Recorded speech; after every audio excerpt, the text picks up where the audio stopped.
आप कभी वृद्धाश्रम जाना और उन बुजुर्गों से पूछना कि आपके बेटे क्या करते हैं। हर बुजुर्ग यही बोलेगा आपको कि मेरा बेटा डॉक्टर है, इंजीनियर है, पुलिस में है, फौज में है, नेवी में है, बहुत कुछ बोलेगा। लेकिन ये नहीं बोलेगा कि मेरा बेटा अनपढ़ है, गंवार है, जाहिल है। नहीं बोलेगा। सबके बेटे कुछ ना कुछ करते ही मिलेंगे।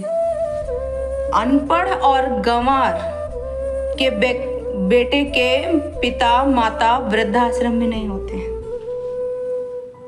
कुछ समझे आप? इन वृद्धों को पढ़े लिखे, नौकरी पेशा वाले, इंजीनियर, डॉक्टर, फौजी या कोई भी जॉब में हो, कोई भी पेशे में हो, उन्हीं के माता पिता आपको वृद्धाश्रम में मिलेंगे। कोई गरीब अपने माता पिता को वृद्धाश्रम नहीं भेजता है। अनिरुद्धाचार्य जी के गौरी आश्रम में देखिए, गौरी गोपाल आश्रम में कितनी माताएं रहती हैं। मैं भी उनके कथा वगैरह सुनती रहती हूँ। देखा एक दिन कलकत्ता से माँ आई हुई है, बेटा आंखों का डॉक्टर है और माँ वृद्धाश्रम में है।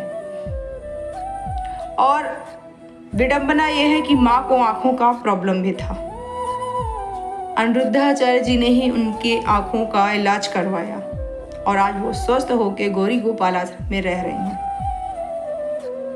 क्या फायदा ऐसी पढ़ाई का, क्या फायदा ऐसी नौकरी का, क्या फायदा ऐसे ऊंचाई पर जाने का जहां अपने माँ बाप को नीचे छोड़ दो, अपने माँ बाप को वृद्धाश्रम में छोड़ दो। क्या फायदा ऐसे कमाई का, नोटों का। आपके इन गड्डियों को लेके ऊपर तो नहीं चले जाओगे ना। आदमी यही सब कुछ छोड़ के जाता है, खाली हाथ आता है और खाली हाथ चला जाता है। मुट्ठी बंद करके आता है और मुट्ठी खोल कर चला जाता है। आज तेरा है जो कल तेरे औलाद का होगा, कल जो तेरी औलाद का है वो कल उसकी औलाद का होगा। वो कभी किसी का अपना नहीं रहता है। जमीन जायदाद, धन दौलत, कोठी बंगला सब यहीं का यहीं रह जाना है। अगर कुछ जाना है ना ऊपर, तो सिर्फ आपके अच्छे और बुरे कर्म जाने हैं। तो अपने कर्मों को, माँ बाप को वृद्धाश्रम भेजकर क्यों बुरे बना रहे हैं? बचपन से लेके पाला पोसा, पढ़ाया लिखाया और आज उन्हें वृद्धाश्रम में आपने छोड़ दिया।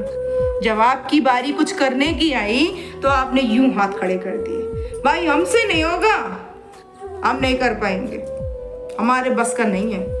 ये सिर्फ माँ बाप के बस का ही है। माँ ही पाल सकती है 4-4 बेटों को, लेकिन 4 बेटे नहीं पाल सकते एक माँ बाप को। ये सत्य है, कटु सत्य है, बहुत कड़वा सत्य है कि एक माँ के अगर 10 बेटे होंगे ना, तो वो भूखी रह के अपने 10 बेटों को पालकर खिलाकर निकल जाएगी, लेकिन वो 10 बेटे एक माँ बाप को नहीं पाल सकते। उनके पास पालने के लिए ना क्षमता है, ना पैसा है, कुछ भी नहीं है। और सबसे अहम चीज, उनके पास तो ये दिल ही नहीं है। कहाँ से पालेंगे माँ बाप को?